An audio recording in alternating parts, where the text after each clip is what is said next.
Hello friends, இன்றைக்கி வந்து Kings level Punjab அணி வந்து மும்பை இந்தியன்ஸ் அணியை வந்து எதிர்கொண்டாங்க. ஸோ இன்றைக்கி நடந்த போட்டியில் வந்து நம்ம கீரன் பொலார்ட் அவர்கள் வந்து தலைமையில் மும்பை இந்தியன்ஸ் அணி வந்து களமிறங்கினாங்க.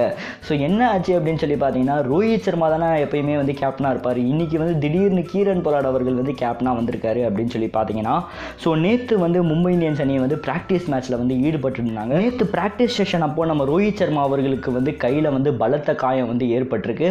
ஸோ இதனால் வந்து பார்த்தீங்கன்னா மும்பை இந்தியன்ஸ் அணி தரப்புலேருந்து வந்து ரோஹித் சர்மா அவர்கள் சில மேட்சஸ் வந்து விளையாட மாட்டார். ஆனால் என்ன நடந்துட்டு இருக்கு அப்படின்னு சொல்லி பார்த்தீங்கன்னா, இப்போ வந்து ஒரு பிளேயருக்கு வந்து இன்ஜுரி ஆயிருக்குன்னா ஸோ கண்டிப்பாக வந்து இந்த நியூஸ் வந்து பிசிசிஐ வரைக்கும் போகும். ஸோ அவங்க வந்து என்ன முடிவு எடுக்கிறாங்களோ அந்த முடிவு தான் வந்து செல்லும் அப்படின்னு சொல்லிட்டு சொல்லியிருக்காங்க. ஏன்னா வந்து 2019 உலகக்கோப்பையில் வந்து பிளேயர்ஸ் எல்லாருமே வந்து கண்டிப்பாக இருக்கணும். அதுவும் வந்து ரோஹித் சர்மா அவர்கள் வந்து ரொம்ப ரொம்ப முக்கியமான பிளேயர். ஸோ இவரோட இடமும் வந்து கண்டிப்பாக இருக்கணும் அப்படின்னு சொல்லிட்டு பிசிசிஐ வந்து ரொம்ப ரொம்ப முக்கியமாக வந்து பார்ப்பாங்க. ஸோ இந்த ஐபிஎல்லில் வந்து ரோஹித் சர்மா இல்லைனா கூட பரவாயில்ல, கண்டிப்பாக வேர்ல்டு கப் ஸ்குவாடில் வந்து ரோஹித் சர்மா இருக்கணும்.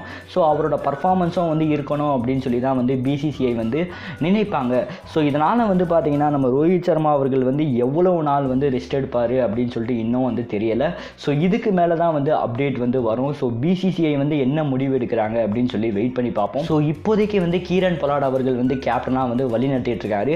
ஸோ ரோஹித் சர்மாவோட இடத்த வந்து பார்த்திங்கன்னா புது பிளேயர் அவர்கள் வந்து எடுத்திருக்காரு. ஸோ அவர் பேர் என்ன அப்படின்னு சொல்லி பார்த்தீங்கன்னா சித்தேஷ் லத் அப்படின்னு சொல்லிட்டு ஒரு புது பிளேயர். ஸோ இவர் வந்து பார்த்தீங்கன்னா ஸ்பின் பவுலிங்கும் பண்ணுவாராம். ஸோ ப்ளஸ் பேட்டிங் கூட ஆடுவாராம். ஸோ இவரோட பர்ஃபார்மன்ஸ் எப்படி இருக்க போகுது அப்படின்னு சொல்லி வெயிட் பண்ணி பார்ப்போம். ஸோ ரோஹித் சர்மா இல்லாத மும்பை இந்தியன்ஸ் அணியை பற்றி நீங்கள் என்ன நினைக்கிறீங்க அப்படின்னு சொல்லிட்டு உங்கள் கருத்தை மறக்காமல் கமெண்ட் பாக்ஸில் கமெண்ட் பண்ணுங்கள். இதே போல் பல கிரிக்கெட் அப்டேட்களுக்கு மறக்காமல் எங்கள் சேனலை வந்து சப்ஸ்கிரைப் பண்ணுங்கள். அப்படியே பக்கத்தில் இருக்க பெல் பட்டனை சேர்த்து டங்குன்னு ப்ரெஸ் பண்ணுங்கள்.